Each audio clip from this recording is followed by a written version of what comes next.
Welcome back. 5 governors have made their choice.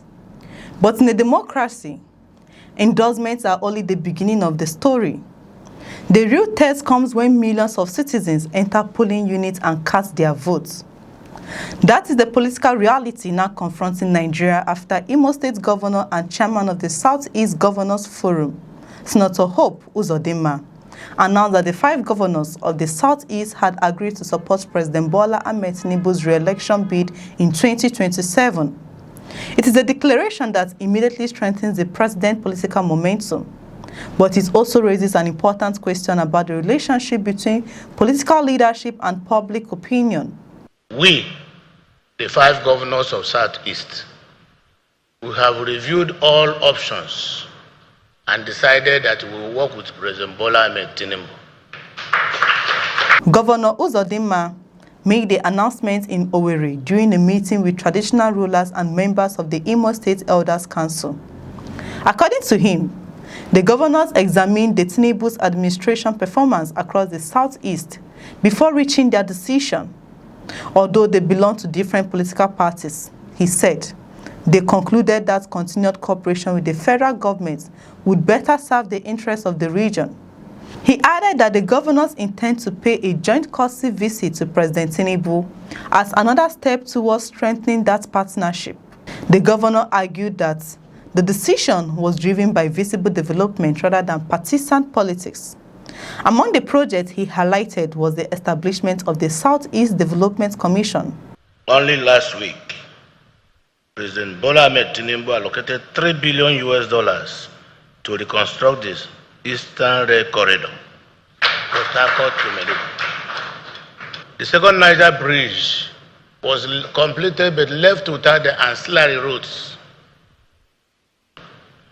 The 7 roads, the Phase 2A and 2B access roads, a dual carriageway running from Omonia, Ogunike, through Ogidi and Dempo into Asaba.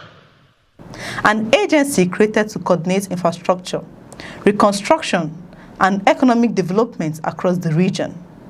For years, political leaders and community groups had advocated for such a commission, arguing that the Southeast required a dedicated institution to address developmental challenges. Uzodinma believed its creation demonstrates a stronger federal commitment to the region. He also pointed to transport infrastructure as evidence of that commitment. The rehabilitation of the Port Harcourt to Aba railway line has restored rail services along one of the country's busiest commercial routes. He further referenced the approval for the reconstruction of the Eastern Rail Corridor, linking Port Harcourt to Maiduguri, describing it as an investment capable of improving commerce and regional connectivity. In addition, he cited ongoing construction of access roads to the second Niger Bridge and other strategic road projects across the Southeast. Beyond infrastructure, Uzodinma said broader national policies have also benefited the region. He referred to increased allocations to state governments following fiscal reforms, the student loan program, security initiative, and other economic measures introduced by the Tinubu's administration. According to the governor, these programs have produced measurable results and justify continued collaboration with the federal government. He urged political leaders to judge governments by performance rather than political sentiments. The announcement is politically significant because it reflects growing cooperation between the presidency and influential leaders in the Southeast. It also comes at a time when political alliances are beginning to take shape ahead of the next general election. Across Nigerian governors, party leaders and interest groups are repositioning themselves as they prepare for what is expected to be another fiercely contested presidential race. Every endorsement therefore carries political value, even if it does not guarantee electoral success.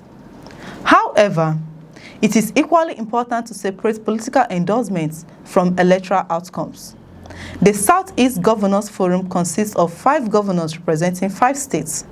Their endorsements reflect the position of their administrations, but it does not automatically represent the views of the millions of registered voters living across Abia, Anambra, Ebonyi, Enugu, and Imo states. Democratic elections are ultimately decided by citizens, not by governors, ministers, or party leaders.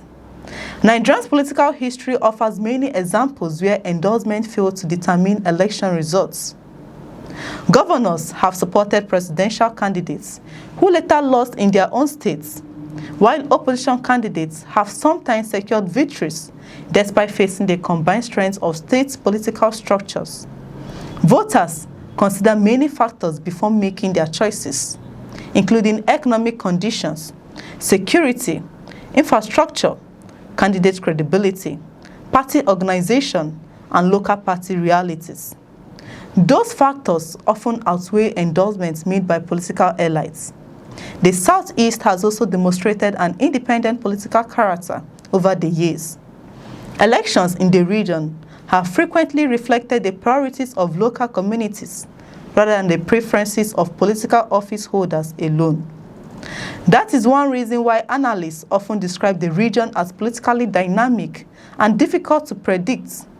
While endorsements may influence campaign strategies and public debates, they cannot be treated as a substitute for the collective decision of the electorate. Governor Uzodinma also used the occasion to address issues within Imo State. He appealed to traditional rulers and members of the Imo State Elders Council to support the implementation of the State Charter of Equity. Now the Charter of Equity is real, and I need your mandate to implement the Charter of Equity. I don't need any help, just your mandate. According to him, the arrangement promotes fairness and political stability by ensuring the rotation of key political offices among the state geopolitical zones. He maintained that whoever succeeds him should emerge in accordance with that framework and possesses the integrity to continue the state's development agenda. The governor further advocated greater investments in vocational education and skills acquisition. He argued that equipping young people with practical skills will reduce unemployment, discourage criminal activity, and promote sustainable economic growth. He also encouraged traditional rulers to continue supporting government programs aimed at preserving peace and encouraging inclusive development across the state. These domestic issues form an important part of his broader message about governance and long-term stability. As the countdown to 2027 continues, endorsements like these are likely to become more frequent. Political leaders will negotiate alliances, parties will test new strategies, and candidates will compete for regional influence. Yet, the decisive moment remains some distance away. Campaign promises, government performance, national events, and public sentiments will all shape the political landscape before Nigerians cast their votes. The position of the Southeast Governors Forum is clear. They have publicly declared support for President Tinubu's re-election bid and have linked that decision to what they describe as measurable federal developments in the region. Whether that endorsement translates into widespread electoral support is a different question entirely. The answer will not emerge from political meetings or public declarations. It will come only when millions of Nigerians exercise the democratic power that belongs exclusively to them, the power of the ballot. Share your thoughts in the comments below. If you find this report informative, kindly like, share, and subscribe for more news reports. I'm Chidera Isom. Thanks for watching. We'll see you in the next reports.